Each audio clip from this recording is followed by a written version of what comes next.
Assalamualaikum warahmatullahi wabarakatuh.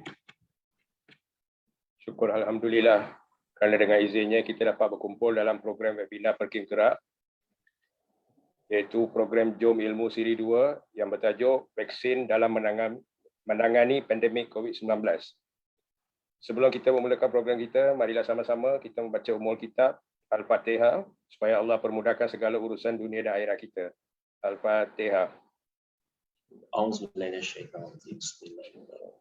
Alhamdulillahirabbil alamin.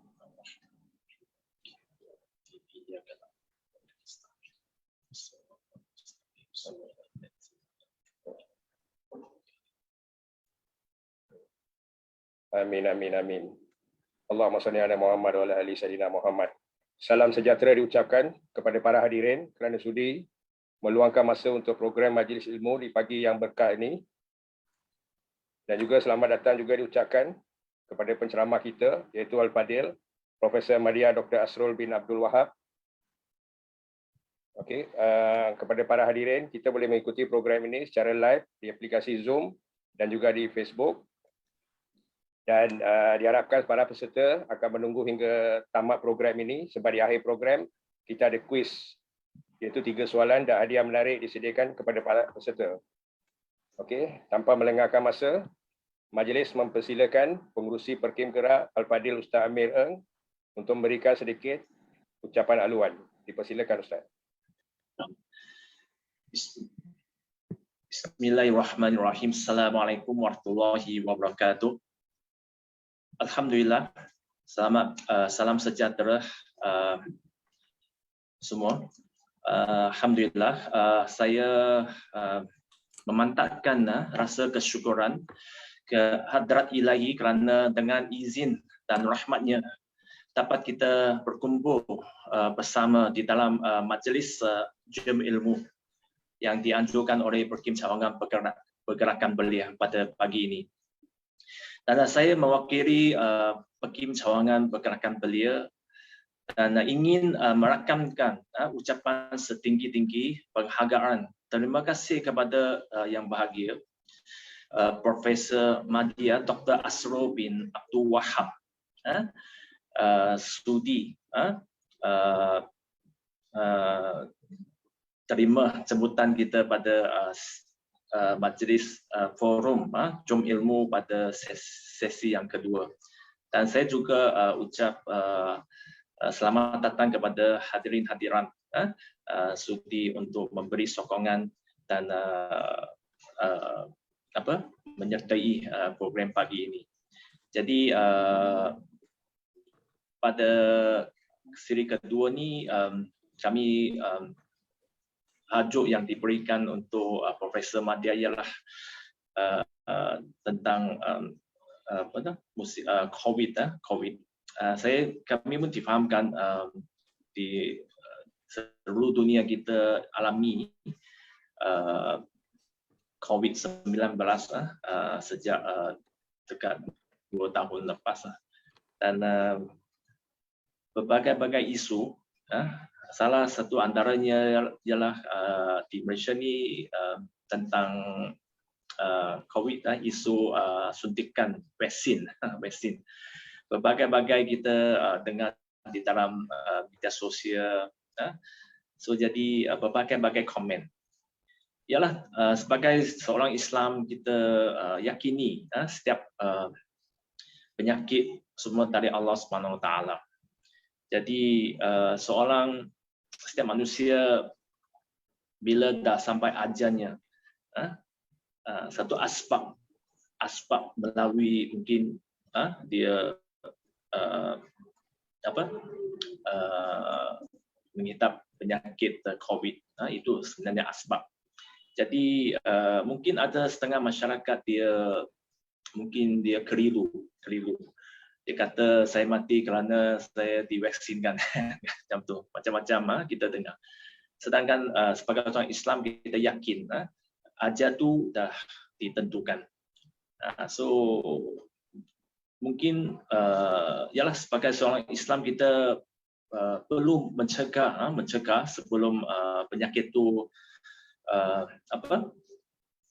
datang kepada kami.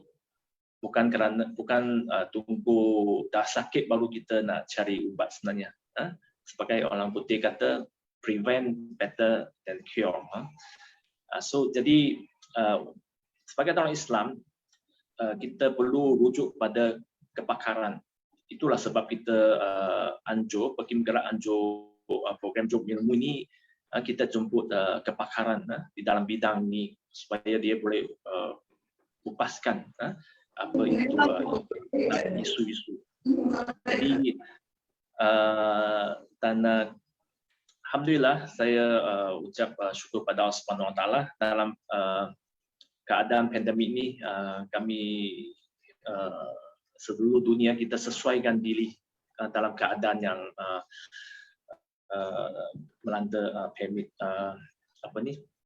COVID-19 pada pagi ini.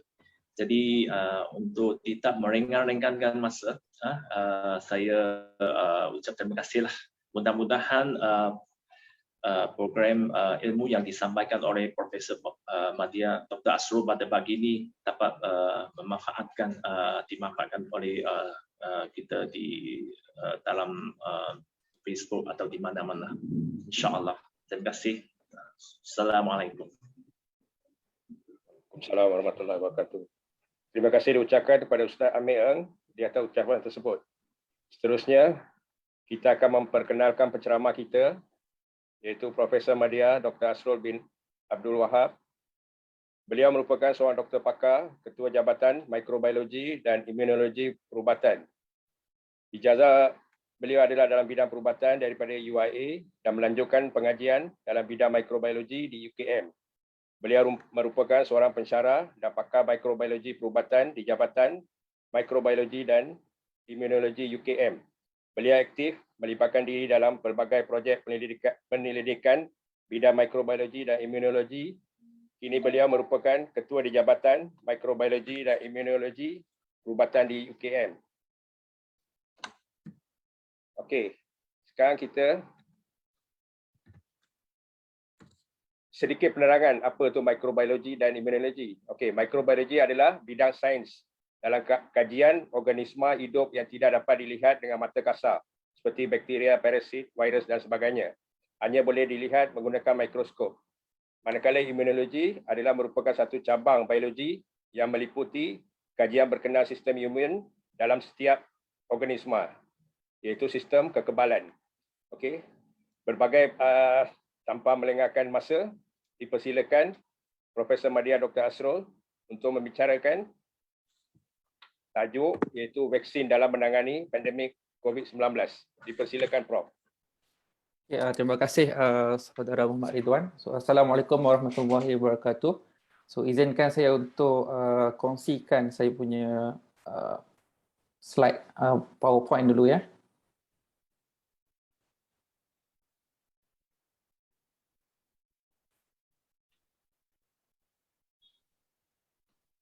Okay, jadi semua boleh tengok slide saya, nampak Alright. Okey, Assalamualaikum warahmatullahi wabarakatuh. Yang berbahagia Ustaz Amir. Terima kasih kepada saudara moderator kita pada pagi ini, iaitu Saudara Muhammad Ridwan, di atas pengenalan diri saya tadi. Terima kasih juga saya ucapkan kepada Perkim atas jemputan ini. Dan saya juga ingin mengalu-alukan kehadiran semua penonton yang menonton sesi kita pada kali ini, pada pagi ini.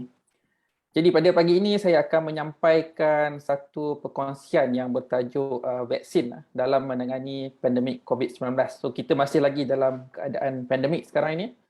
Jadi kita telah memperkenalkan vaksin untuk diberikan kepada penduduk Malaysia. Jadi kita ingin lihat apakah peranan vaksin ini dalam menangani COVID-19, pandemik COVID-19 ini.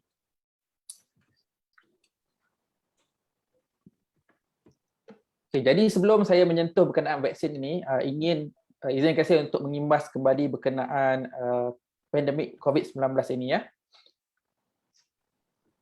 Jadi seperti mana yang kita tahu, pandemik ini telah bermula di negara China pada mulanya. Okey, di mana pada penghujung bulan Disember 2019, telah berlaku beberapa kes jangkitan paru-paru di kawasan Wuhan, dan kesemua kes ini sebenarnya dihubung kaitkan dengan kehadiran mereka di pasar makanan laut di Wuhan. Dan pada waktu itu sebenarnya penyebab jangkitan ini belum dapat dikenal pasti. Tetapi pihak kesihatan di China telah pun memberitahu kepada Persatuan Pertubuhan Kesihatan Dunia berkenaan dengan kewujudan kes-kes jangkitan ini di China. Okay. Jadi pada bulan Januari tahun 2020, virus ini telah dikenal pasti, sebagai salah satu daripada coronavirus, dan ia dinamakan sebagai virus SARS-CoV-2. SARS-CoV-2. Jadi jangkitan ini pula dinamakan sebagai COVID-19, dinamakan oleh Persatuan Pertubuhan Kesihatan Sedunia sebagai COVID-19. Jadi berikutnya, jadi pada bulan yang berikutnya jangkitan ini sudah tersebar sebenarnya, ke luar negara China. Dan pada bulan Mac 11 Mac 2020, Persatuan Pertubuhan Kesihatan Sedunia telah mengisytiharkan keadaan ini sebagai satu pandemik, satu pandemik yang perlu ditangani oleh seluruh dunia lah. Dan kalau kita tengok di sini, jangkitan telah merebak kepada melebihi 160 negara dan juga melibatkan hampir ke semua benua lah di dunia ini. Jadi kalau kita tengok di sini, pada bulan ini adalah pada bulan November 2020, kita tengok kes-kes terlampau banyak melibatkan jutaan pesakit, melibatkan jutaan manusia yang dijangkiti, terutamanya di negara Amerika Syarikat, India, Brazil, dan juga pelbagai negara di benua Eropah. Dan pada waktu yang sama juga dapat dilihat bagaimana jangkitan ini menyebabkan kematian yang sangat banyaklah di negara-negara tersebut. Jadi memandangkan kes-kes yang meningkat sebenarnya, terutamanya di negara-negara Eropah, dan kalau kita ingat pada waktu itu negara Eropah seperti Itali mengalami keadaan yang sangat teruk, di mana hospital-hospital mereka telah dipenuhi dengan pesakit-pesakit COVID-19, dan ramai juga yang tidak dapat diberikan rawatan yang sempurna, tidak dapat diberikan rawatan seperti ventilator dan sebagainya. Dan perkara tersebut bukan sahaja memberikan impak kepada pesakit, tetapi juga memberikan impak kepada petugas-petugas kesihatan, kerana mereka perlu menguruskan pesakit dan di masa yang sama perlu menjaga diri mereka, mengelakkan diri mereka daripada dijangkiti oleh virus ini. Jadi kalau kita lihat di sini, di sini menunjukkan ini adalah data dari negara Eropah setakat bulan April tahun 2020, di mana menunjukkan bahawa jangkitan ini sebenarnya, kalau kita tengok mereka yang dimasukkan hospital, kebanyakan mereka adalah yang berumur 60 dan ke atas. Begitu juga pada kes-kes yang melibatkan kematian, juga berlaku kepada mereka yang berumur 60 dan ke atas. Banyak berlaku pada umur 60 dan ke atas. Kes kematian juga berlaku pada umur-umur yang lebih muda, tetapi sangat sedikit berbanding kepada mereka yang berumur 60 dan ke atas. Jadi sebenarnya kalau kita lihat keadaan pandemik sebegini pernah melanda dunia kita pada sebelum-sebelum inilah. Sebagai contoh, kita ambil pandemik Spanish flu yang telah dilaporkan pada tahun 1918, dan jangkitan ini telah mengorbankan sejumlah di antara 20 sehingga 40 juta penduduk dunia pada waktu itu. Dan yang terbaru sebenarnya kita ada pada tahun 2009, di mana jangkitan oleh salah satu influenza juga telah menyebabkan lebih kurang separuh atau setengah juta kematian di seluruh dunia. Jadi ini adalah struktur virus SARS-CoV-2 yang telah dikenal pasti sebagai penyebab pandemik COVID-19 ini. Jadi kalau kita lihat virus ini, dia ada protein, kita panggil spike protein, dan spike protein adalah satu struktur yang penting pada virus ini. virus ini menggunakan spike protein ini untuk melekatkan diri mereka kepada reseptor yang terdapat pada sel-sel pada bahagian saluran pernafasan manusia. Okey, ini adalah bagaimana virus ini, SARS-CoV-2 ini melekat kepada reseptor yang terdapat pada sel-sel yang terdapat di dalam saluran pernafasan manusia. Jadi reseptor yang menerima spike protein ini kita namakan dia sebagai ACE2 receptor. Okey, ACE2 receptor. Jadi apabila berlaku pelekatan ini, virus ini akan masuk ke dalam sel dan virus ini akan membiak, okey, menggunakan sel manusia, apa kita panggil genetik dalam tu untuk menghasilkan virus yang baru. Okey, jadi apabila mereka menghasilkan virus yang baru, dia akan keluar daripada sel ini dan akan menjangkiti sel-sel yang lain pula. Okay. Jadi virus ini boleh dipindahkan dari seorang kepada seorang yang lain melalui saluran pernafasan. Dan virus ini juga dikatakan boleh berada di atas permukaan alam sekitar untuk tempoh yang tertentu dan boleh menjangkiti manusia melalui perpindahan dari persekitaran ke dalam saluran pernafasan manusia. Dari segi jangkitan pula, sebenarnya tidak semua orang yang terdedah kepada virus ini akan mengalami jangkitan. So di kalangan mereka yang mengalami jangkitan pula, terdapat 40% daripada mereka ini tidak mengalami sebarang gejala ataupun kita panggil tak ada simptom lah, tak ada tanda-tanda. Dan daripada mereka yang mengalami jangkitan yang bergejala, 20% dari mereka mengalami jangkitan yang serius. Okey. Dan mereka inilah yang selalunya yang memerlukan rawatan rapi dan sebahagian daripada mereka ini tidak dapat diselamatkan. Okay. Dan kalau kita lihat kepada mereka yang mengalami kematian disebabkan oleh jangkitan virus ini, didapati bahawa kebanyakan mereka adalah berumur lebih daripada 65 tahun dan juga mereka ini mempunyai latar belakang penyakit-penyakit kronik lah, seperti penyakit melibatkan kardiovaskular, penyakit jantung, penyakit diabetes, kanser dan juga obesiti. Okey, kalau kita lihat kepada kadar jangkitan virus ini, boleh dikatakan agak tinggi. Seorang pesakit yang dijangkiti boleh memindahkan jangkitan ini kepada lebih kurang di antara 2 ke 3 orang yang lain. Ini adalah lebih tinggi berbanding daripada jangkitan influenza H1N1, jangkitan Ebola, okey. Dan yang terbaru kalau kita tengok varian Delta yang baru ini yang melanda seluruh dunia pada masa sekarang, Delta varian ini pula adalah didapati mempunyai kadar jangkitan yang lebih tinggi, iaitu di antara 6 ke 9 orang. Okey, disebabkan oleh kita sudah mengetahui bagaimana virus ini dipindahkan, okey. Jadi kita telah mewujudkan pelbagai garis panduan bagi mengekang penularan virus ini. Di antaranya kita perlu memakai pelitup muka, penjarakan sosial lebih kurang 1 meter dan perlu kerap membasuh tangan.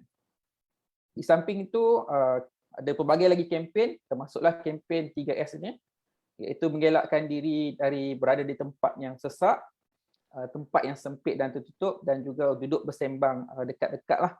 Okay.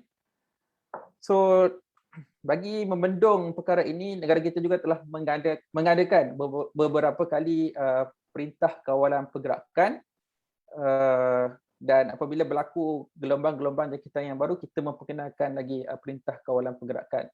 Dan seperti mana yang kita maklum, perintah kawalan pergerakan ini memberikan impak yang amat besar dari segi bukan saja dari segi ekonomi, tapi juga dari segi aspek sosial dan sebagainya.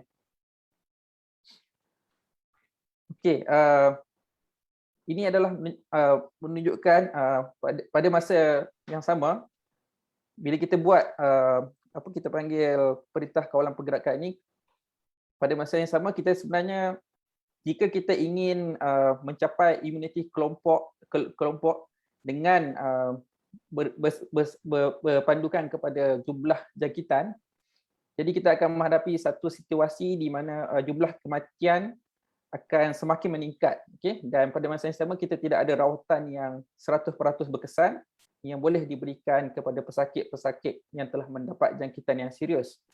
Hospital-hospital di seluruh dunia juga telah mengalami situasi yang agak kritikal di mana kebanyakan hospital telah melebihi kapasiti masing-masing. Jadi kalau kita tengok di sini kadar kematian disebabkan oleh jangkitan SARS-CoV-2 ini di keadaan di Brazil dan Sepanyol dikatakan pada kadar 1%, okey. Dan pada negara-negara lain mungkin bawah daripada 1%.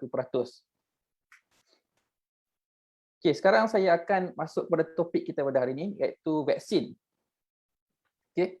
Vaksin ini bukanlah satu perkara yang baru. Jadi kalau untuk kes pandemik COVID-19 ini, jadi kalau kita ingin membiarkan seluruh populasi dunia dijangkiti oleh COVID-19 sebelum kita dapat mencapai imuniti kelompok, kan kita akan mendapati bahawa akan berlaku terlampau banyak kematian, okey. Dan kita tidak tahu sebenarnya bila kita akan mendapat imuniti kelompok ini. Jadi usaha penghasilan vaksin ini sebenarnya telah bermula, telah dilakukan bagi mengekang COVID-19 ini. Jadi vaksin ini seperti yang saya katakan tadi, ianya bukanlah satu benda yang baru, ianya telah dihasilkan sejak sekian lama. Dan gambar ini menunjukkan sejarah penggunaan vaksin untuk mengawal penyakit berjangkit. Okay? Nak sampai. Jadi kalau kita tengok di sini, ianya telah digunakan sejak sekian lama. Dan apakah itu vaksin sebenarnya? So vaksin sebenarnya adalah vaksin mengandungi bahan daripada mikroorganisme sama ada bakteria, virus, okay, yang menyebabkan sesuatu jangkitan itu, dan sebahagian daripada mikroorganisme ini akan dimasukkan ke dalam badan manusia dan ini akan menghasilkan tindak balas sistem imun terhadap jangkitan tersebut. Dan apabila sistem tindak balas imun berlaku terhasil, jadi sel-sel imun badan, okey, imunisasi badan, pertahanan badan, iaitu terutamanya sel-sel limfosit, okey, dia akan bertindak, dan sel limfosit kumpulan B limfosit dia akan menghasilkan antibodi. Jadi antibodi inilah yang penting sebenarnya untuk menghalang jangkitan apabila kita berhadapan dengan mikroorganisme tersebut pada masa yang akan datang. Okey. Okey, ini adalah antara contoh-contoh vaksin yang telah digunakan sejak sekian lama untuk mengawal penyakit berjangkit. Kalau kita lihat di dalam carta ini, penyakit seperti smallpox telah 100% berjaya dihilangkan dari dunia ini dengan menggunakan vaksin. Ini adalah satu usaha yang telah dilakukan. Sudah semestinya kehilangan itu disebabkan oleh dengan izin Allah Subhanahu Wa Taala, okey. Jadi penyakit polio juga kalau kita lihat di sini sebenarnya sudah hampir untuk dikawal, okey, dengan sepenuhnya. Begitu juga dengan penyakit yang lain, semuanya berada pada kadar yang melebihi 90% dari segi kekurangan insiden, okey, penyakit berjangkit tersebut. Jadi perkara yang sama sedang diusahakan, okey, telah pun diusahakan untuk jangkitan COVID-19 ini. Vaksin yang dihasilkan juga menggunakan prinsip yang sama, iaitu bagi mengaktifkan sel imun manusia bagi menghasilkan antibodi. So diharapkan antibodi ini boleh menghalang jangkitan virus tersebut, okey, daripada menjangkiti manusia. So kalau kita tengok di sini terdapat pelbagai jenis vaksin sebenarnya yang dibangunkan untuk penyakit jangkitan COVID-19 ini. Walau bagaimanapun untuk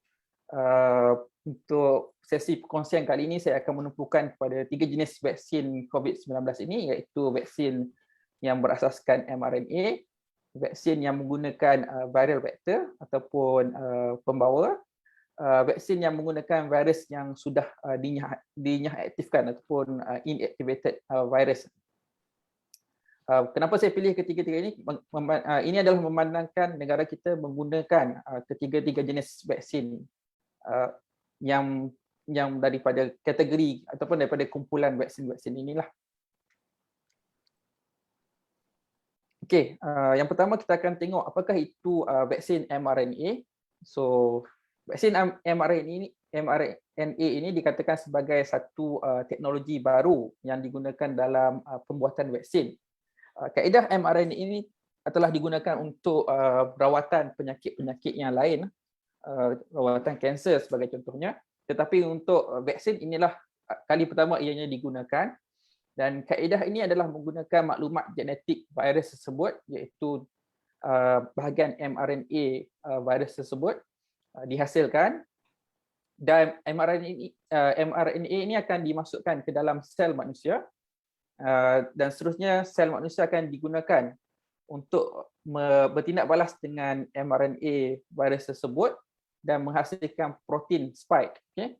Protein spike ini adalah satu protein yang kita panggil sebagai satu protein yang sebenarnya tidak ada dalam badan kita, dan sistem imunisasi badan kita akan bertindak balas terhadap protein spike ini dan akan menghasilkan antibody, okay, terhadap protein spike ini. Jadi apabila seseorang itu berhadapan dengan virus ini pada masa akan datang, antibody yang telah dihasilkan ini akan dapat menghalang virus daripada melekat kepada sel dalam sistem dalam saluran pernafasan sebagai contohnya. Seterusnya akan menghalang virus ini daripada membiak. Nanti suara di kampung. Dan virus ini akan mati. Kokoh. Dah, dia tinggal seminggu ke apa? Yalah kau. Okay, ini adalah apa yang berlaku. So kita ambil mRNA virus saja. Jadi kita tidak menggunakan keseluruhan virus. Kita cuma mengambil genetik elemen virus tersebut, ataupun kita panggil mRNA, dan mRNA ini akan dimasukkan ke dalam sel manusia, dan protein akan dihasilkan iaitu protein spike. Okay? Jadi sistem pertahanan badan akan mengenal pasti protein spike ini dan akan menghasilkan antibody. Jadi seperti yang saya katakan tadi, ini adalah satu kaedah yang baru berbanding dengan traditional vaksin. Okay? Dan dia sebenarnya dari segi penghasilan vaksin ini adalah lebih cepat berbanding dengan kaedah yang lebih tradisional. Alright. Jadi apakah contoh-contoh vaksin mRNA ini? So contohnya adalah Pfizer, BioNTech yang mana kita gunakan di Malaysia, dan lagi satu contoh adalah vaksin Moderna. Okay. Contoh yang kedua adalah vaksin yang menggunakan virus yang telah pun dinyah aktif. Okay?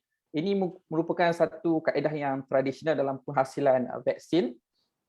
Ianya dia akan menggunakan virus SARS-CoV-2 yang sudah pun dinyah aktifkan di makmal. Jadi apabila virus ini dinyah aktif, virus ini tidak lagi boleh membiak. Okay?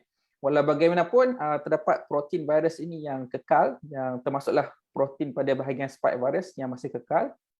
Jadi apabila virus yang dinyah aktifkan ini dimasukkan ke dalam badan manusia, ia akan dikenal pasti oleh sel-sel imun badan, dan seterusnya menyebabkan sel-sel ini akan diaktifkan dan seterusnya menghasilkan antibody yang boleh digunakan untuk menghalang jangkitan virus ini.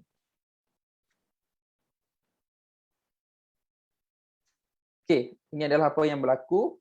So, virus yang telah dinyah aktifkan ini akan dimasukkan ke dalam badan manusia melalui vaksin, okey, pemberian vaksin itu. Jadi ianya akan dikenal pasti oleh sel-sel imun dalam badan manusia dan akan mengaktifkan sel-sel imun yang lain seperti sel limfosit T, okey. Dan seterusnya akan mengaktifkan lagi satu sel limfosit yang dinamakan sebagai B limfosit. So B limfosit ini adalah sel yang menghasilkan antibody. Jadi antibody ini akan melekat kepada virus yang menyerang badan manusia dan seterusnya menghalang jangkitan daripada berlaku. Contoh-contoh vaksin yang tergolong dalam kumpulan ini adalah vaksin Sinovac dan juga vaksin Sinopharm. Okay. Seterusnya adalah vaksin yang menggunakan virus vektor. Okay. vaksin yang menggunakan virus vektor ini, dia menggunakan virus yang lain sebenarnya. Sebagai contoh, digunakan di sini adalah adenovirus, okey, adenovirus, dan adenovirus ini adalah adenovirus yang tidak mendatangkan jangkitan kepada manusia, okey. Jadi vektor ini dimasukkan dengan mRNA virus SARS-CoV-2, dan apabila dimasukkan ke dalam badan manusia, mRNA akan diterjemahkan kepada protein spike, okey. Seperti juga yang berlaku kepada di dalam tindak balas vaksin jenis mRNA, pada akhirnya antibodi akan terhasil dan akan menghalang jangkitan SARS-CoV-2. Okay, ini adalah apa yang berlaku. Mereka menggunakan apa kita panggil adenovirus sebagai vektor ataupun pembawa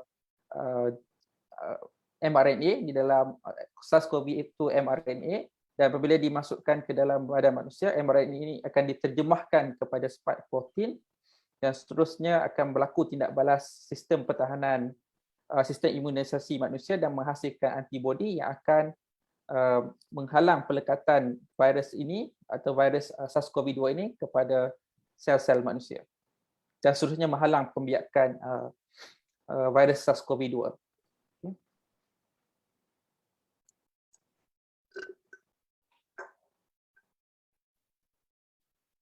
So, apakah contoh-contoh vaksin yang tergolong dalam golongan ini? Ini termasuklah vaksin Oxford AstraZeneca, CanSino Biologics dan Johnson & Johnson. Saya percaya kita semua pernah dengar vaksin AstraZeneca yang digunakan di Malaysia.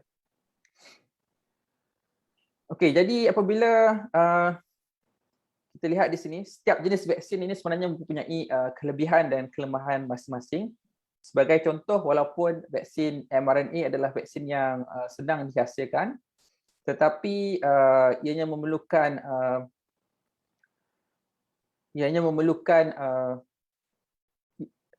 satu yang baru yang tidak pernah kita cuba sebelum ini.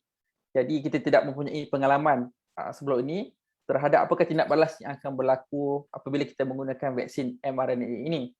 Di samping itu, vaksin ini juga memerlukan simpanan di suhu yang sangat sejuk berbanding dengan vaksin-vaksin yang lain. Jadi, Persatuan Pertubuhan Kesihatan Sedunia telah membenarkan penggunaan kesemua vaksin-vaksin ini untuk orang ramai bagi tujuan kecemasan. Jadi, vaksin yang terawal dibenarkan adalah vaksin keluaran Pfizer-BioNTech dan pada bulan Disember tahun 2020. Dan yang terbaru adalah vaksin Sinovac, iaitu pada 1 Jun 2021. Dan vaksin-vaksin ini sebenarnya telah melalui proses kajian klinikal yang teliti sebelum dibenarkan penggunaannya secara besar-besaran. Okey, seperti mana seperti mana yang berlaku kepada ubat-ubat, vaksin juga melalui proses yang sama, dan proses ini telah bermula sejak penemuan virus ini, dan apabila target yang sesuai ataupun protein yang sesuai yang boleh dikenal pasti yang dapat dalam penghasilan vaksin ini, maka penghasilan vaksin itu pun bermula. Jadi semua vaksin-vaksin yang dibenarkan penggunaannya sebenarnya telah melalui fasa-fasa kajian klinikal tahap 1, 2 dan 3. Di mana tahap keberkesanan dan keselamatan vaksin itu telah pun dikaji dengan sebaik-baiknya. Jadi proses penghasilan suatu vaksin itu sebenarnya mengambil masa yang, ataupun ubat-ubatan itu mengambil masa yang sangat panjang dan boleh dan selalunya memakan masa sehingga bertahun-tahun sebelum boleh digunakan secara meluas. Walau bagaimanapun, penghasilan vaksin-vaksin COVID-19 ini telah berlaku dalam tempoh yang sebenarnya agak cepat, okey. Dan ini adalah kerana kalau kita tengok dalam graf ini, dalam gambar rajah ini, sebenarnya fasa-fasa kajian klinikal yang dilakukan kepada vaksin ini telah berlaku secara serentak, iaitu fasa 1 dan 2, fasa 2 dan 3 berlaku secara serentak. Jadi ini dapat memendekkan tempoh kajian vaksin ini. Sebagai contoh dan sebenarnya kalau kita tengok di sini sebagai contoh untuk Pfizer vaksin ini, untuk kajian klinikal vaksin Pfizer ini sahaja lebih kurang 46,000 orang yang telah terlibat dalam kajian ini, dan kajian ini juga telah dilakukan di pelbagai tempat Jadi lebih kurang 153 tempat kajian dilakukan dan melibatkan negara-negara yang sangat banyak, iaitu seperti Argentina, Brazil, Germany, Turki, Afrika Selatan, Amerika Syarikat, dan melibatkan parti dia punya subjek yang pelbagai, pelbagai golongan dan juga pelbagai umur, peringkat umur. Jadi perkara pertama yang dilihat dalam satu kajian vaksin ini adalah keberkesanan vaksin untuk menghalang jangkitan COVID-19. So keberkesanan ini sebenarnya dikira dengan sebagai contoh dalam gambar rajah ini, ditunjukkan dalam gambar ini. Jika dilihat gambar ini, kita ada dua kumpulan, iaitu satu kumpulan yang tidak diberikan vaksin ataupun kita panggil placebo group, dan satu lagi kumpulan yang diberikan vaksin.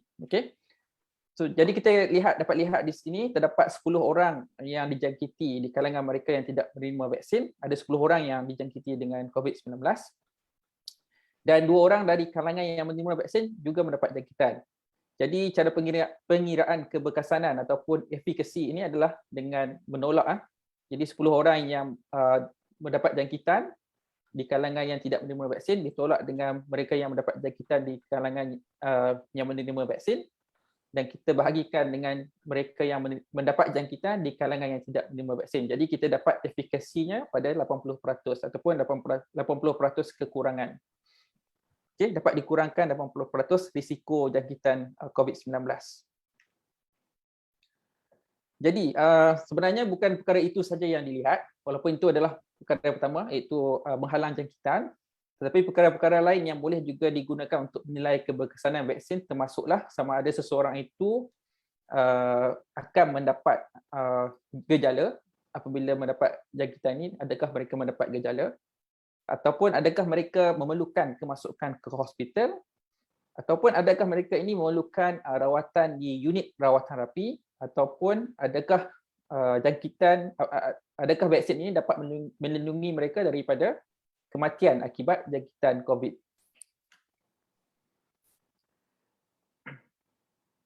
Jadi ini adalah perbezaan keberkesanan vaksin-vaksin di dalam mencegah jangkitan COVID-19. Jadi terdapat pelbagai data keberkesanan vaksin sebagaimana yang ditunjukkan dalam beberapa data ini, dan kesemua data-data ini terhasil daripada kajian klinikal yang dijalankan. Jadi bagaimana pula data yang dapat kita lihat setelah vaksin ini digunakan kepada orang ramai? Jadi data tadi sebenarnya adalah pada peringkat clinical trial kan. Ini pun adalah data pada peringkat clinical trial yang menunjukkan keberkesanan vaksin, pelbagai jenis vaksin, dalam mencegah jangkitan COVID-19. Jadi bagaimana pula kalau kita nak lihat data ini setelah digunakan kepada orang ramai, apakah keberkesanan vaksin ini?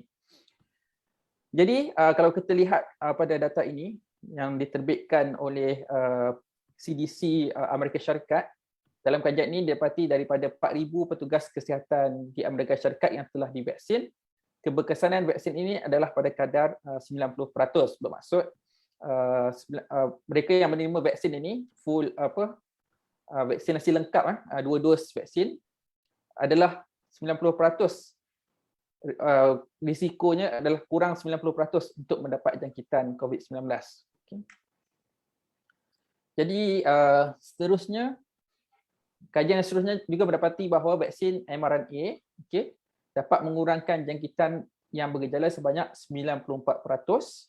Di samping itu, ia juga mengurangkan risiko pesakit-pesakit yang berusia 65 tahun dan ke atas daripada dimasukkan ke hospital juga sebanyak 94%.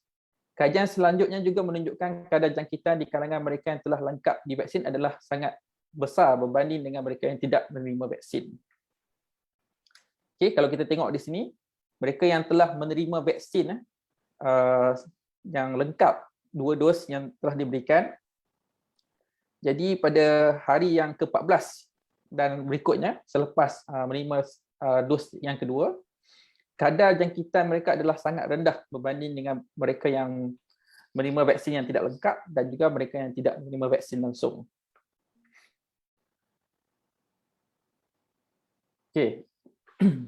Seterusnya mereka menjalankan kajian yang seterusnya, memandangkan apa yang kita fahami sebelum ini adalah mereka yang berumur 60 tahun dan ke atas adalah sangat berisiko untuk mendapat jangkitan yang simptomatik ataupun bergejala dan mendapat jangkitan yang serius dan kematian banyak berlaku di kalangan mereka yang berumur 65 tahun dan ke atas.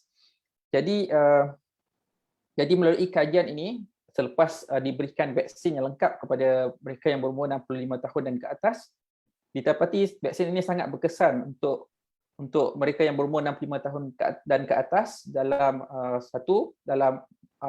mengurangkan risiko jangkitan COVID-19 dan mengurangkan risiko untuk mereka mendapat penyakit yang bersimptomatik ataupun bergejala, mengurangkan risiko mereka untuk dimasukkan ke hospital dan juga mengurangkan risiko mereka yang daripada mendapat jangkitan yang serius ataupun yang kritikal, dan juga mengurangkan kadar kematian yang disebabkan oleh jangkitan COVID-19.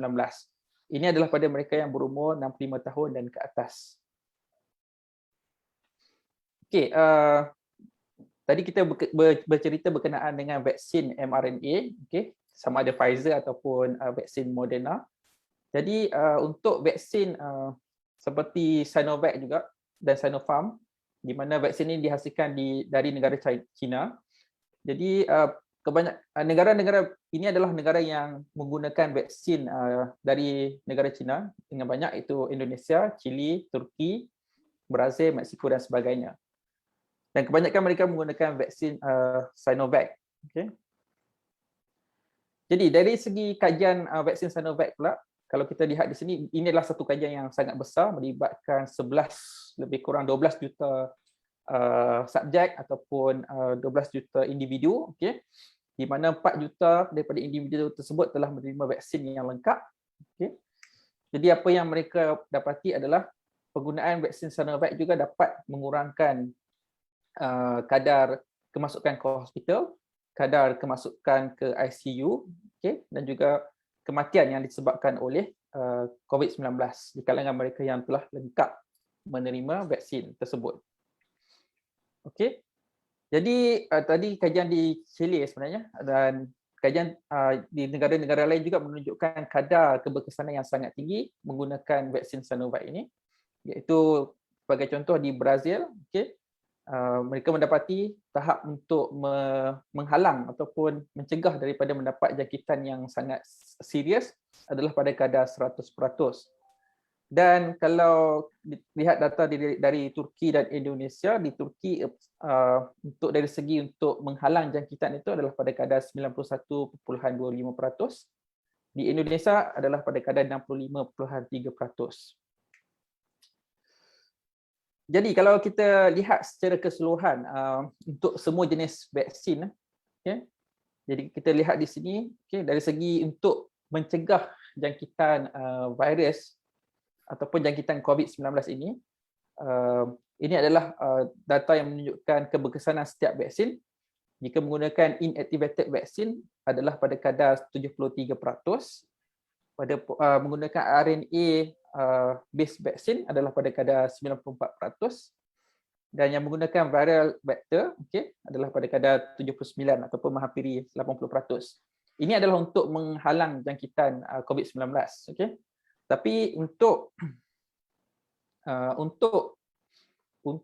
menghalang seseorang itu daripada mendapat jangkitan yang serius dan juga menghalang untuk kemasukan ke hospital disebabkan oleh jangkitan jangkitan COVID-19, didapati bahawa semua vaksin menunjukkan keberkesanan yang sangat baik dalam menghalang perkara-perkara tersebut.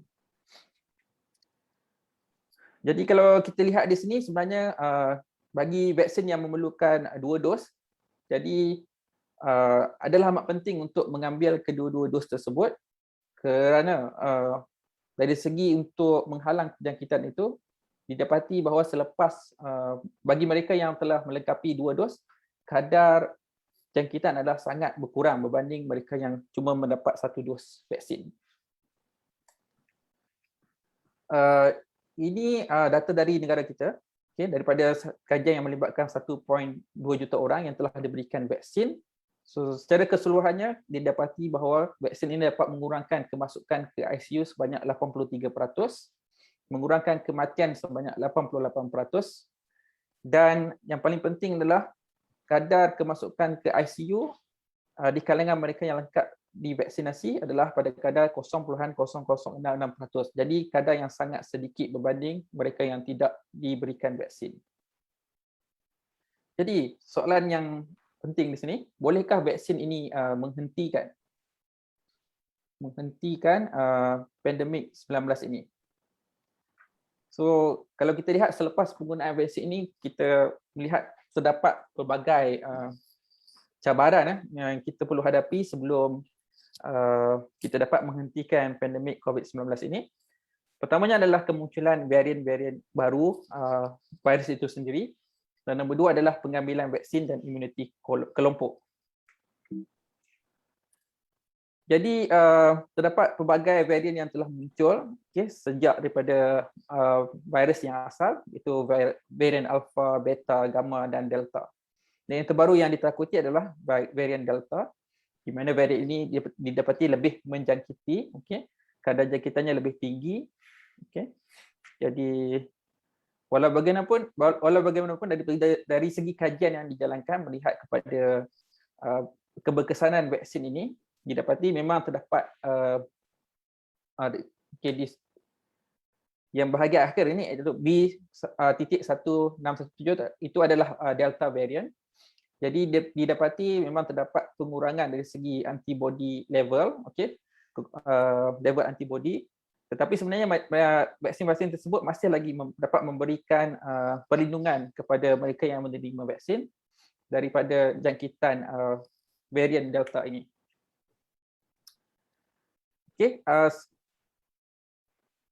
Walaupun didapati bahawa varian delta ini boleh menjangkiti mereka-mereka yang menerima vaksin Pfizer dan AstraZeneca seperti yang berlaku di negara Eropah, di England sebagai contohnya. Tetapi dari segi peratusan mereka yang perlu dimasukkan ke hospital ataupun mengalami jangkitan yang serius, masih lagi vaksin-vaksin ini dapat memberikan kadar perlindungan yang tinggi kepada mereka.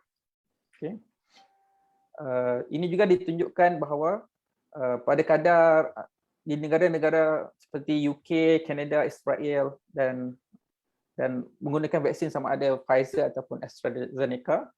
Jadi efikasi ataupun keberkesanan vaksin ini dalam menghalang mereka mendapat simptomatik ataupun jangkitan yang bergejala adalah pada kadar 80%. Dan di negara Israel sebenarnya turun kepada 40%. Ini mungkin juga ada berkaitan dengan tempoh vaksin yang telah diberikan. Jadi dari segi kemasukan ke hospital didapati bahawa ini adalah disebabkan oleh delta variant. Didapati bahawa daripada kebanyakan negara-negara ini di mana delta variant telah menjadi agak dominan. Jadi kadar keberkesanan vaksin untuk menghalang seseorang itu daripada dimasukkan ke hospital adalah masih pada kadar melebihi 80%. Jadi kadar yang kedua adalah untuk mencapai imuniti kelompok. Jadi imuniti kelompok ini cuma boleh dicapai jika semua ataupun kebanyakan individu dalam populasi negara itu menerima vaksin ataupun menghasilkan antibodi yang dapat menghalang penularan virus tersebut secara efektif. Kalau kita tidak dapat mencapai imuniti sebegini, maka penularan jangkitan ini akan masih berlaku di dalam masyarakat. Walau bagaimanapun, untuk mencapai imuniti kelompok ini sebenarnya satu dunia sepatutnya mencapai kadar peratusan vaksinasi yang tinggi. Jadi untuk mencapai, sebagai contoh, jika kita mengambil kita punya kadar imuniti kelompok itu adalah pada kadar 70%, so sepatutnya satu dunia patut mencapai kadar yang sama, 70%. Jadi di sini terdapat perbezaan yang ketara. So ada negara yang telah memberikan vaksin ataupun telah memberikan vaksin kepada 50%, 60% penduduk mereka. Tapi ada negara yang masih pada kadar 1%, 2%. Jadi untuk mencapai imuniti kelompok untuk satu dunia itu adalah satu perkara yang agak sukar. Okey, jadi pada di setengah negara terdapat juga mereka yang tidak mahu mengambil vaksin. Okey. Perkara yang kita perlu highlightkan ataupun kita perlu bincangkan adalah berkenaan dengan kesan sampingan, kesan sampingan pengambilan vaksin tersebut. Okey.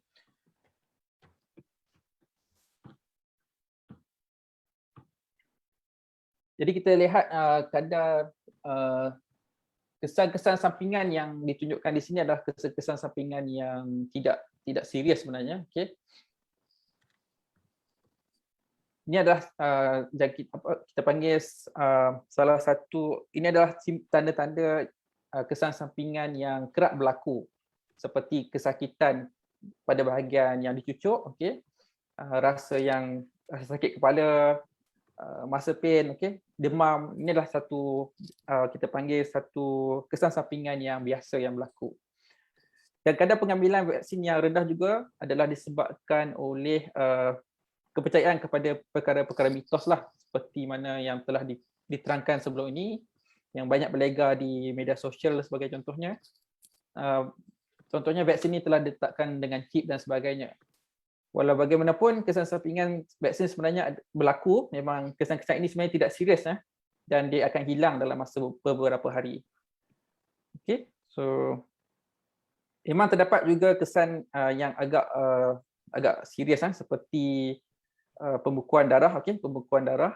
Walau bagaimanapun kejadian kesan ini adalah sangat rendah sebenarnya berbanding dengan kalau kita bandingkan dengan mereka yang mendapat jangkitan COVID-19, mereka juga boleh mendapat komplikasi pembekuan darah. Okay? Malah komplikasi ini akan berlaku pada kadar yang lebih tinggi berbanding dengan mereka yang menerima vaksin. Cabaran yang seterusnya, kalau kita lihat di sini, cabaran yang seterusnya adalah didapati juga bahawa untuk dalam tempoh yang tertentu, kadar antibodi yang dihasilkan akibat daripada jangkitan ataupun ataupun daripada pemberian vaksin akan menurun.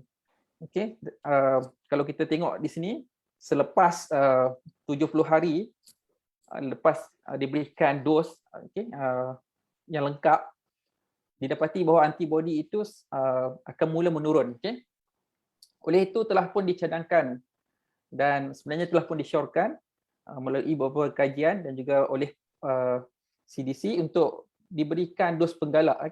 Dos penggalak ini diberikan setelah tempoh 6 bulan selepas lengkap dos kedua.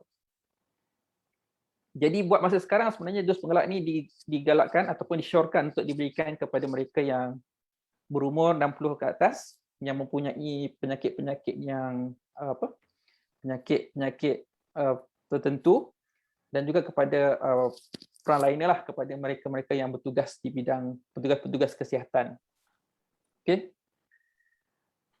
Jadi di sini juga ditunjukkan memang selepas 120 hari, contohnya di sini ditunjukkan untuk vaksin Pfizer, didapati bahawa efikasi ataupun keberkesanan vaksin itu adalah menurun disebabkan mungkin antibodi yang telah pun menurun selepas 120 hari. Dan ditunjukkan di sini juga kedua-dua vaksin Pfizer dan AstraZeneca menunjukkan penurunan selepas 3 ke 4 bulan, dia punya antibodi kadar antibodi itu akan menurun.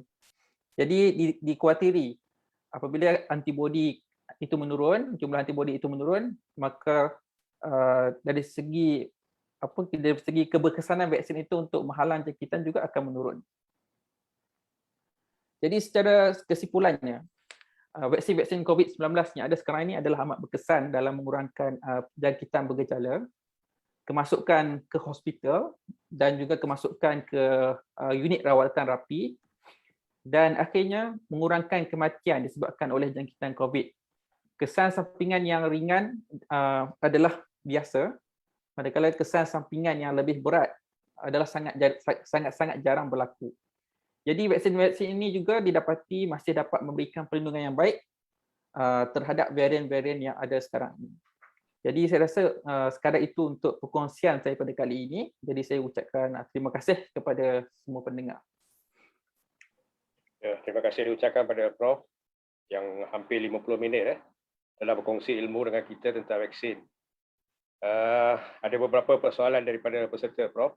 Okey, soalan pertama, adakah herd immunity diukur semata-mata dari peratusan orang yang telah divaksin dan bagaimana dengan tahap antibody di kalangan orang yang dah divaksin? Adakah herd immunity diukur semata-mata dari peratusan orang yang divaksin? Okey, kalau kita ikutkan sebenarnya herd immunity ini memang kita tengok berdasarkan kepada jumlah mereka yang divaksinasi. Okey, kalau kita lihat dari segi COVID-19 ini, sebenarnya kita tak tahu lagi apakah kadar ataupun kadar antibody yang boleh dikatakan protektif ataupun melindungi seseorang itu daripada jangkitan COVID-19. Jadi kita akan mengambil secara keseluruhan adalah dari segi peratusan mereka yang telah divaksinasi daripada berbanding dengan jumlah antibody yang telah dihasilkan. Dan sebenarnya sekarang ni kita sebenarnya dah tak tengok kepada herd immunity lagi, sebab memang agak sukar untuk mencapai herd immunity. Jadi kita cuba untuk memberikan vaksin sebanyak mana yang mungkin kepada mereka yang ingin yang nak dapat vaksin lah. So kita akan bagi kepada mereka sebanyak yang mungkin. Dan ini sebenarnya yang telah disyorkan untuk diberikan vaksin sebanyak mana yang mungkin tanpa melihat kepada peratusan herd immunity itu. Ya, sebab sebelum ni kerajaan menetapkan 80% herd community dan sekarang ni dah naik pada 90%, betul Prof? Bukannya, yang 90% tu untuk adult sajalah, untuk golongan dewasa, golongan dewasa. Itu maksudnya kalau kita lihat pada berita kebelakangan ini, dikatakan kalau kadar vaksinasi telah mencapai 90% dari kalangan orang dewasa, beberapa kebenaran akan dibenarkan sebagai contoh untuk merentas negeri sebagai contoh. Okey, terima kasih Prof. Okey, soalan yang kedua, apakah rasional vaksin untuk kanak-kanak sedangkan COVID banyak efek pada warga 65 tahun ke atas? Berapa persentage kematian kanak-kanak akibat COVID di Malaysia? Persentage untuk kanak-kanak saya tak ada data itu untuk Malaysia, tapi memang berlaku kematian di kalangan kanak-kanak. Jadi sebenarnya kita tak boleh untuk memberikan vaksin kepada orang dewasa saja tanpa memberikan kepada kanak-kanak. Mereka kerana mereka ini juga perlu dilindungi sebenarnya. Kalau vaksin itu selamat digunakan untuk mereka, sebab kita masih lagi menunggu kajian yang untuk dimuktamadkan. Jadi kalau vaksin itu selamat digunakan untuk mereka, kita akan berikan kepada mereka juga. Maksud Prof sekarang ni kat Malaysia, dekat Malaysia kita sekarang kita memberikan kepada, kita dah lengkap dah berikan kepada mereka yang berumur 12 tahun dan ke atas. Okey, betul. Maksudnya yang di bawah 12 tu risiko mereka macam mana? Di bawah 12 tu masih lagi kajian, masih lagi dijalankan. Tapi data yang telah dikeluarkan oleh Pfizer melalui kajian yang sedang mereka jalankan pada peringkat ketiga sekarang ini menunjukkan kadar efikasi ataupun kadar keberkesanan yang sangat baik. Dan dari segi side effect ataupun kita panggil kesan sampingan juga sama seperti orang-orang dewasa, kebanyakannya adalah dari segi demam, kesakitan pada bahagian yang dicucuk dan sebagainya. Maksud Prof, dia tak kira umur maksudnya selagi tak vaksin semua dalam risiko. Semua dalam risiko, yes. Sebab populasi kanak-kanak juga adalah ramai sebenarnya. Kalau kita tengok, kalau hanya golongan dewasa saja diberikan vaksin, kadar perlindungan kita adalah pada kadar lebih kurang 50 ke 60% lah. Soalan seterusnya, berapakah percentage remaja atau kanak-kanak yang dijangkiti COVID dalam kategori 3 hingga 5 dan berapa persen kadar kesembuhan di kalangan remaja dan kanak-kanak? Itulah dari segi data tu saya tak ada bahan untuk bagi tahu kepada para pendengar lah. Okay, maksudnya risiko tu pada semua lah, kanak-kanak dan remaja ya, lah. Ya betul. Dan kita tak tahu dia punya peratusan tu, saya tak ada data yang detail. Mungkin lah. boleh kita dapatkan daripada data website KKM. Boleh cuba tengok. Okay, InsyaAllah. Okey, soalan seterusnya, walaupun dah 2 dos tapi masih terdedah pada COVID, logiknya? Logiknya kalau kita lihat daripada yang saya bentangkan tadi, pada contohnya lah, kalau kita dah dapat vaksin 6 bulan lebih awal, so pada 6 bulan yang berikutnya itu, selepas 120 hari sebagai contohnya, jadi kadar antibodi itu akan menurun. Jadi apabila kadar antibodi itu menurun, kemungkinan untuk dijangkiti adalah lebih tinggi berbanding mereka yang pada kadar antibodi yang tinggi. Jadi itu salah satu sebablah mengapa mereka mendapat jangkitan, masih dapat jangkitan. Tetapi daripada kajian yang dijalankan, walaupun mereka ini mendapat jangkitan, sebenarnya mereka tidak mendapat jangkitan yang serius. Kebanyakan mereka tidak akan mendapat jangkitan yang serius. Maksudnya mereka tidak perlu hingga dimasukkan ke hospital, tidak perlu mendapat rawatan ICU dan tidak juga mendapat kematian disebabkan oleh jangkitan tersebut. Dan mereka ini juga walaupun mendapat jangkitan yang telah divaksin ni, didapati mereka juga akan dari segi risiko untuk mereka memindahkan jangkitan itu kepada individu yang lain juga didapati kurang berbanding dengan mereka yang tidak diberikan vaksin, yang dapat memindahkan kepada orang lain dengan kadar yang lebih tinggi berbanding mereka yang divaksin. Maksudnya kita yang dari vaksin 2 dos, maksudnya risiko cuma kita di kuarantin di rumah je lah, tak perlu pada center dia apa. Kebanyakan memang macam tu, tapi ada juga yang masih mendapat jangkitan yang serius tapi pada kadar yang rendah.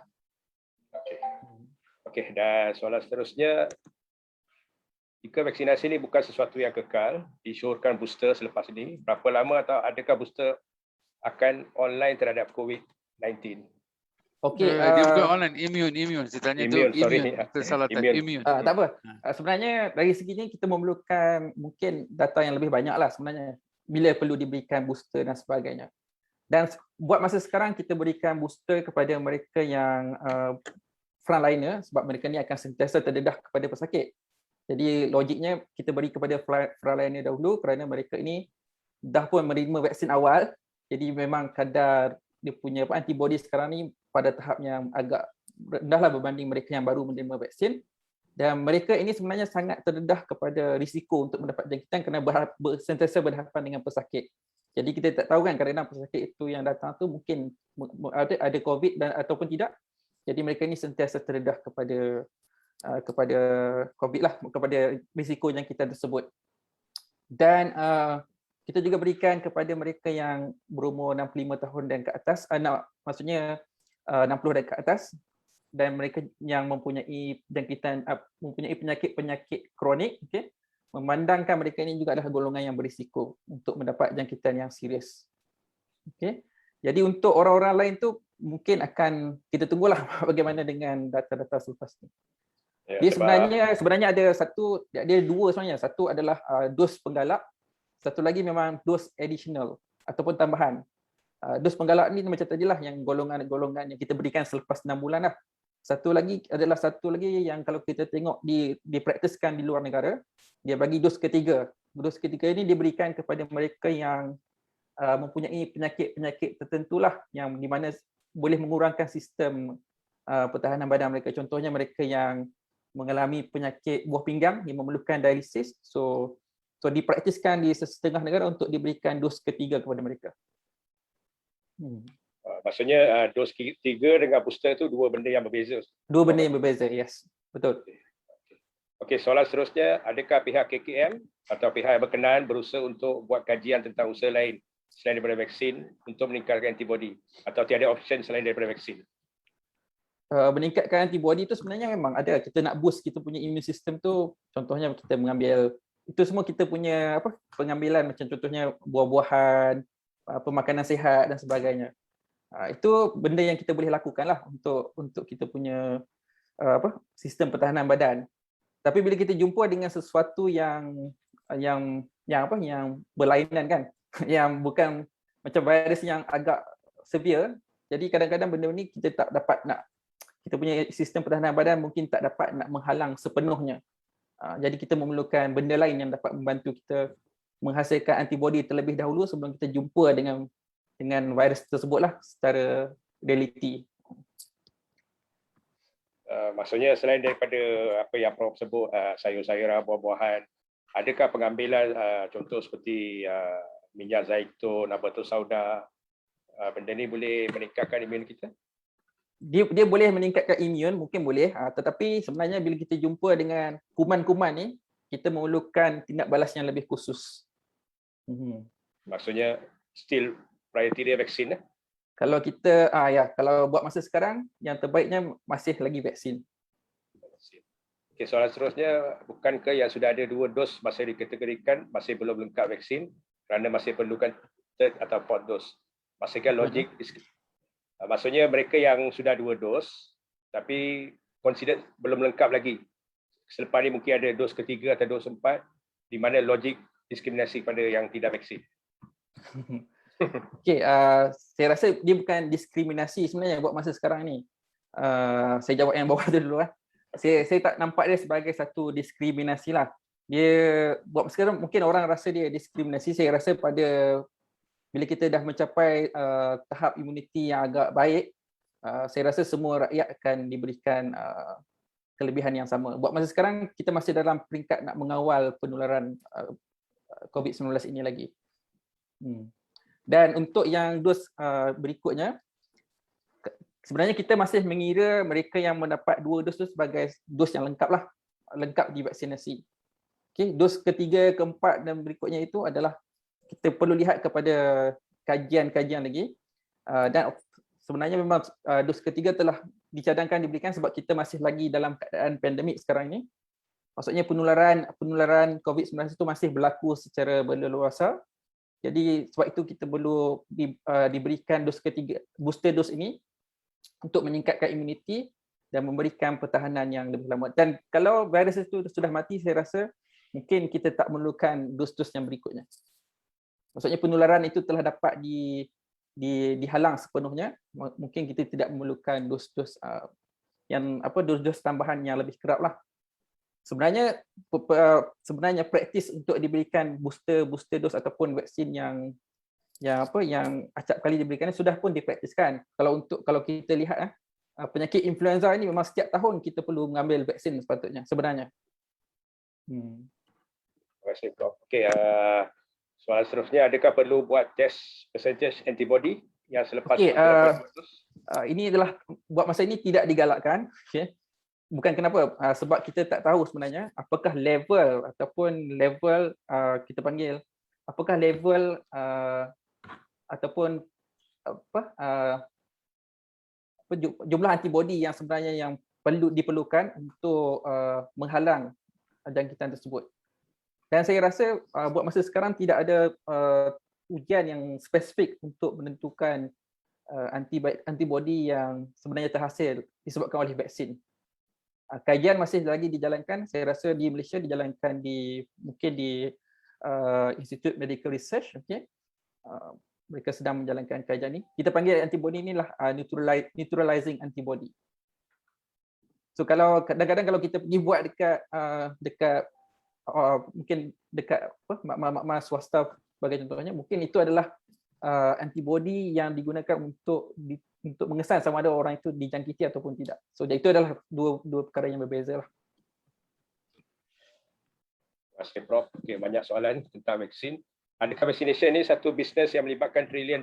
Jadi vaksin hanya untuk uji kaji, bukan solusi yang tetap.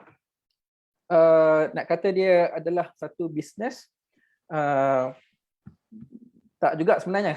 Okay. Sebenarnya negara-negara yang maju juga mereka memberikan vaksin secara percuma kepada negara-negara yang tidak maju, tidak kita panggil low income countries lah, macam di Afrika dan sebagainya. Mereka diberikan vaksin secara percuma, disumbangkan oleh negara-negara yang maju inilah. Soalan lagi, adakah kita dalam proses untuk mengeluarkan vaksin sendiri tempatan di mana jabatan di sini tidaklah, tapi apa yang saya fahamkan memang Malaysia dalam proses pengeluaran vaksin sendiri untuk COVID-19 dan juga vaksin-vaksin yang lain lah. Maksudnya memang dalam proses lah. Dalam proses, yes. Terima kasih Dok. Okey, soalan seterusnya, kalau antibody kita berupaya react dengan sepatutnya terhadap spike protein daripada virus yang asing tu, kenapa kita tidak akui antibody kita boleh react sepatutnya dengan virus tersebut? Macam mana? Okey.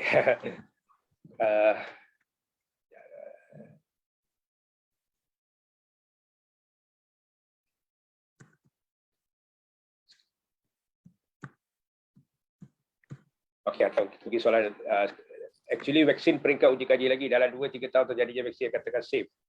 Based on 40% kes sukarelawan, macam mana tahu long term effect sedangkan tested dalam 2 tahun plus je vaksin ni.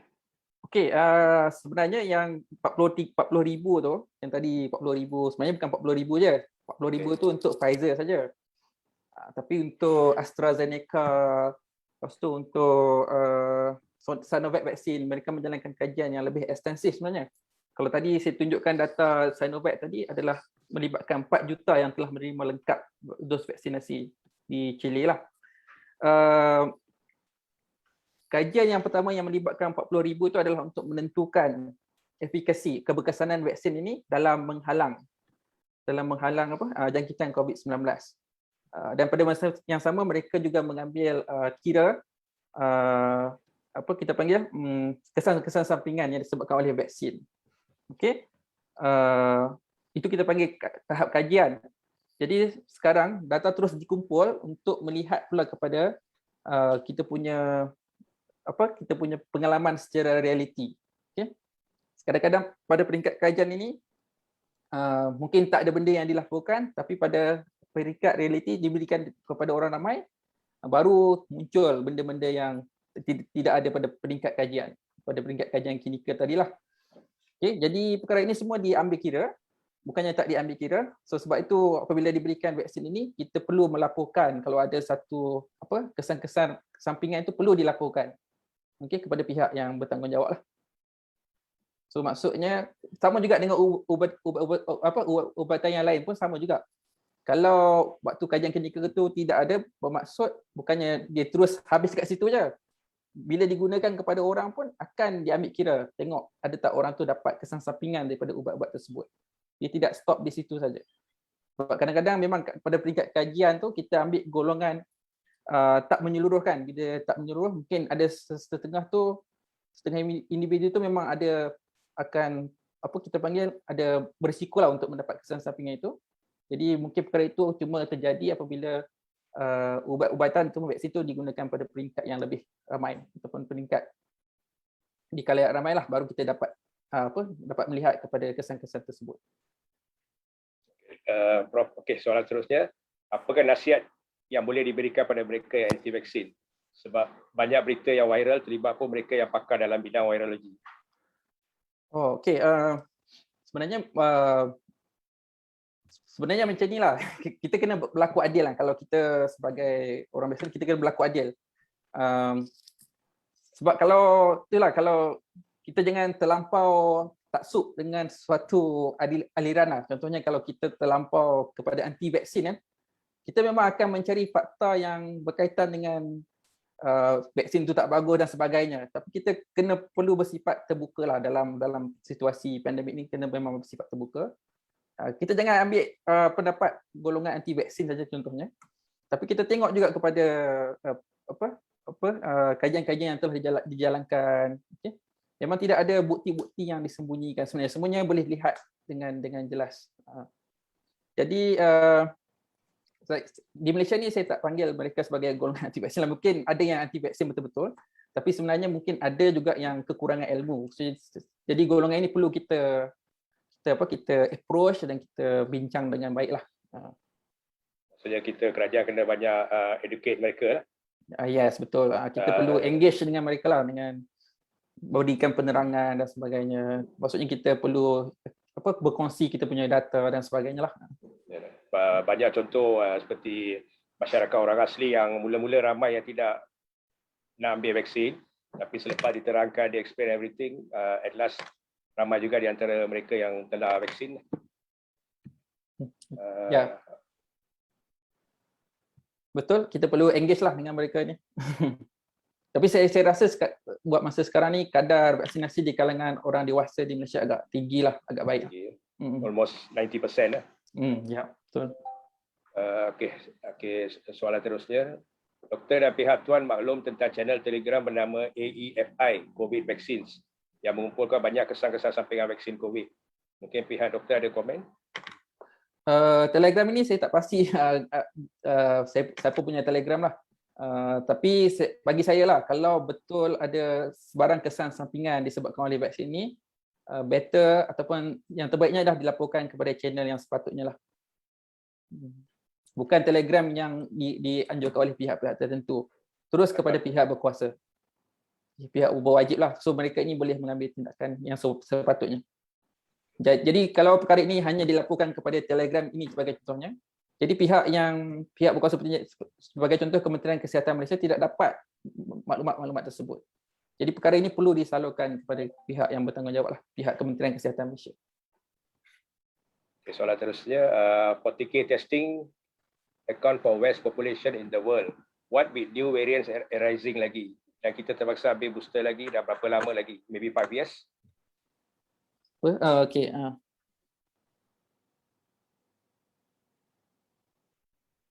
Okey, 40,000 itu bukan untuk, itulah saya kata, itu adalah untuk kajian peringkat kajian klinikal, okey. Kajian klinikal tahap ketiga lah yang melibatkan 40,000 lebih untuk vaksin Pfizer ini. Dan population ni memang mengambil kira pelbagai peringkat di banyak negara lah, termasuk populasi di Asia dan sebagainya. Okey, dan varian memang kita tahu akan muncul, walaupun tanpa vaksin pun dia akan muncul varian ni. Ada varian yang akan survive, ada varian yang akan mati. Okay. Dari segi pengambilan booster ini, kita buat masa sekarang, okay, dari segi varian pula saya nak calang sikit buat varian ya. Sekarang ni varian-varian yang muncul ni masih mengekalkan spike protein yang sama. Okay, spike protein. Sebab bagi saya virus ini memerlukan spike protein ini. Okay, sebab dia nak lekat kepada reseptor pada sel manusia. Kalau dia tak ada spike protein ini, dia tak boleh lekat kepada reseptor tersebut. Maksudnya kalau virus ini bertukar terus 100% dan menghasilkan satu protein yang baru, jadi kaedah jangkitannya adalah berbeza dan mungkin itu tidak sesuai untuk virus ini. Okey, jadi mungkin dia akan mati bila dia hasilkan sesuatu yang lain. So mungkin dia tak akan survive di environment. Okey, jadi untuk virus itu survive, mungkin dia memerlukan spike protein yang samalah untuk menjangkiti sel-sel virus manusia ini. Okey, sebab inilah satu proses yang penting. Bila dia lekat tu, dia akan masuk dalam sel manusia dan akan menghasilkan virus-virus yang baru. So kalau proses pelekatan itu tidak berlaku, jadi dia akan matilah, dia tak boleh membiak. Sebab virus ni dia memerlukan sel untuk hidup. Kalau dia tak ada sel ni, dia akan mati. Dia memang intraselular, kita panggil sel organisma yang hidup dalam sel, yang memerlukan sel. Jadi dari segi pengambilan booster ni, seperti saya cakap tadi, dia masih lagi satu kajian yang akan dijalankan. Of course kita dapat lihat selepas 120 hari daripada dos kedua, memang antibody akan mengurang. Okay. Tapi sebenarnya kita kena lihatlah dari segi populasi, berapa ramai yang sebenarnya tahap jangkitan yang sedang berlaku, okay? Dan seterusnya banyak faktor lagi yang perlu dilihat sebenarnya. Dan seperti yang kita tahu, benda ini sebenarnya kita masih perlu mengkaji, belajar. So, semua ini adalah daripada ujian yang diberikan oleh Allah dan kita perlu mencari solusi lah, bukannya kita duduk diam je, kita cari solusi yang terbaik untuk semua orang lah. Prof, ini soalan terakhir untuk Prof. Ini pendapat peribadi Prof lah selepas sepanjang kajian dilakukan. Berapa lama lagi kita akan menghadapi isu COVID-19 ni? Memang lama sebenarnya, sebab bukan kenapa. Sebab kalau kita ikutkan dari segi kadar vaksinasi pun, dia punya peratusan, kita bukan kira Malaysia saja, kalau kita tengok dari segi immunity ni, kita kena kira dari segi negara-negara lain dan sebagainya. Sebab apa? Sebab kita memang berhubung dengan negara mereka yang berada di negara ni. Sebab sekarang ni kita senang untuk travel ke tempat-tempat lain. Jadi kita perlu lihat perkara-perkara tersebut lah. Jadi memang kalau kita tengok kadar vaksinasi yang tidak sekata sekarang ni, memang ianya akan mengambil masa yang agak lama lah. Tapi saya tak tahu sampai bila lah. Tapi memang agak lama untuk mencapai tahap imuniti yang baik lah. Kita akan berterusan beginilah dengan SOP dan sebagainya. Tapi tak apa, sebenarnya kita pun saya rasa sekarang ni kerajaan pun tengah menggariskan bagaimana kita nak berpindah daripada pandemik kepada endemik lah. So mungkin ada beberapa kriteria yang akan digariskan kita tunggulah pengumuman selanjutnya. Dan soalan yang terakhir, adakah pasien yang sebelum ni dah kena COVID, kemungkinan mereka boleh kena COVID second time? Boleh. Kalau ikutkan memang boleh. Ada kemungkinan. Sebabnya itulah seperti yang dikatakan tadi, sebenarnya kadar imuniti seseorang yang dijangkiti COVID itu pun sebenarnya akan menurun juga. Selepas beberapa lama, dia akan menurun. Maksudnya orang yang telah dijangkiti oleh COVID-19, dia akan menghasilkan antibodi.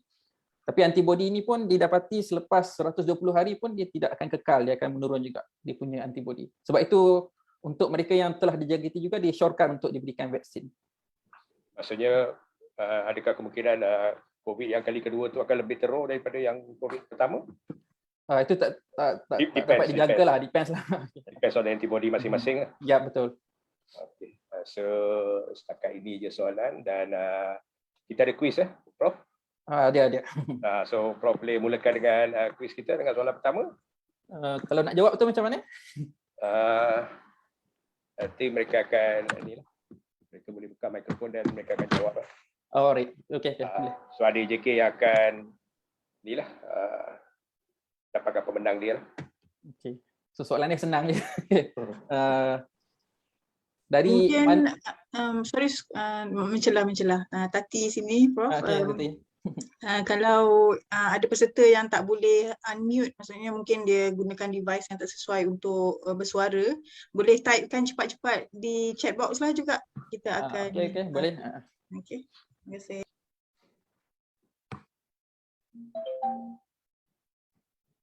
Okey, saya bagi soalan pertama soalan senang yang pertama ni. Dari negara manakah asalnya penyakit COVID-19 ini? China, Wuhan. Siapa tu? Abdul Ghani sini. China, Abdul Ghani. Wuhan. Okey, betul. China, Wuhan Wuhan, China. Spesifik lagi jawapan. Okay. Boleh saya siapa yang menjawab tadi? Abdul Ghani saya. Abdul Ghani. Abdul Ghani. Okay. Okay, soalan yang kedua Prof. Soalan kedua, apakah nama virus yang menyebabkan jangkitan COVID-19 ini? Coronavirus. Nama spesifiknya? Okay, SARS, SARS. SARS apa? Itu ni ada jawapan dah dekat jawapan dekat chat ni SARS-CoV-2. Nona manis. So betul jawapan dia Prof SARS-CoV-2, Nona manis.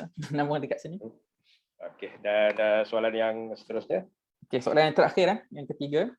Apakah nama vaksin COVID-19 yang berasaskan teknologi mRNA?